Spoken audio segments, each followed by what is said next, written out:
आज के डेट में अखिलेश यादव इंडिया गठबंधन जिस तरह से मजबूती के साथ बढ़ रहा है उससे बीजेपी की चुल हिली हुई है और हमारा गठबंधन बिहार की जनता पीड़ित है, लेबर स्टेट में तब्दील कर दिया है, धीरे धीरे निपटाने के मुद्दे पर लग गए हैं और बिहार में जो करप्शन का मुद्दा है जेपी पुल में दरार पड़ गई है। ये गिदड़ भमकी मिलती रहती है। हिटलर ने भी किसी जमाने में टूल आर्मी बना रखी थी, अपने अंधभक्तों की फौज बना रखी थी और ये जितने लोग हैं चाहे वो हरीश मिश्रा पे अटैक हुए, बनारस वाले मिश्रा जी पे, या तांडव यहाँ हुआ, दरअसल कहानी क्या है, बीजेपी के अंदर एक युद्ध चल रहा है। गुजरात लॉबी चाहती है कि योगी आदित्यनाथ को मुख्यमंत्री पद से हटा दिया जाए। योगी जी ने कहा कि लो मैं ऐसा रण विषय देता हूँ कि तुम्हारी 7 पीढ़ियाँ फिर नहीं आएंगी, भाजपा का नुकसान कर देंगे। अभी बताइए कि तमाम तरह की आए दिन घटनाएं उत्तर प्रदेश में हो रही हैं। आज के डेट में अखिलेश यादव इंडिया गठबंधन जिस तरह से मजबूती के साथ बढ़ रहा है उससे बीजेपी की चुल हिली हुई है, आरएसएस भी चिंतित है। अभी आइए बिहार इलेक्शन में जनता ने एक नारा लगाया है कि बहुत हुई महंगाई की मार, इस बार बिहार में इंडिया गठबंधन की सरकार। एनडीए गठबंधन के नेता फंसे शिकंजे में, अब मुहर लगेगी पंजे में। ठीक है, अब यह है, मैं सपना नहीं देख रहा हूं, कल सीट शेयरिंग का फैसला हो जाएगा, तेजस्वी आ रहे हैं और हमारा गठबंधन बिहार की जनता पीड़ित है, लेबर स्टेट में तब्दील कर दिया है।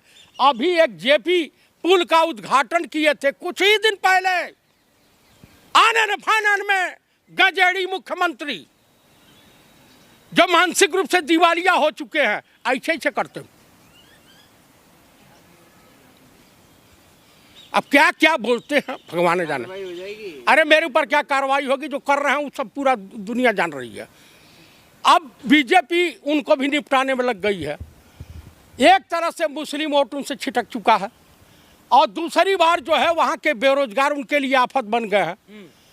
तीसरी बात ये जो है ये चिराग को वहाँ की जनता पासवान मानने को तैयार नहीं। अब चिराग पांडे 1983 में शादी हुई थी रामविलास पासवान की एयर होस्टेस से और 1982 में ये पैदा हुए हैं भैया, शादी से 1 साल पहले पैदा हो गए चिराग पासवान। मैं नहीं कह रहा हूँ, तमाम सोशल मीडिया पर चल रहा, गलत टिप्पणी मैं नहीं कर रहा हूँ भैया, बिहार के लोग ही कह रहे हैं, मैं नहीं कह रहा हूँ, पासवान बिरादरी के लोग कह रहे हैं, प्रमाण दे रहे हैं। कोई नहीं कह रहा है, आप जैसे लोग अफवाह फैलाते हो। भाई हम काहे अफवाह फैलाने जाए? कार्रवाई हो जाएगी आपके ऊपर। अरे हमारे ऊपर क्या कार्रवाई, अब दलित रह गए हैं का? हमारे ऊपर SC/ST लागू होगा? अब बिल्कुल नहीं लागू होगा। आप मुझे बताइए, मेरे ऊपर SC/ST लागू होगा? बिल्कुल नहीं होगा। अगर वो पासवान होते तो मैं पासवान मान लेता। जो अनरिकॉर्डेड है, लोग बता रहे हैं, तो जो बोल रहे हैं उनके पास प्रमाण होगा। इसी तरह से चुनाव जीतिएगा भाई साहब, इस बार चुनाव विकास के मुद्दे पर होगा, बेरोजगारी के मुद्दे पर होगा और बिहार के पलायन के मुद्दे पर होगा। जीतन राम मांझी समेत जो है चिराग पासवान सब, जीतन राम मांझी अपने 40 प्रत्याशी घोषित कर दिए। इसका मतलब एनडीए में सब कुछ ठीक नहीं चल रहा है और संजय झा और लल्लन सिंह जेडीयू को बेच डाले हैं बीजेपी के हाथों। ये मैं नहीं कह रहा हूं, बिहार के लोग कह रहे हैं।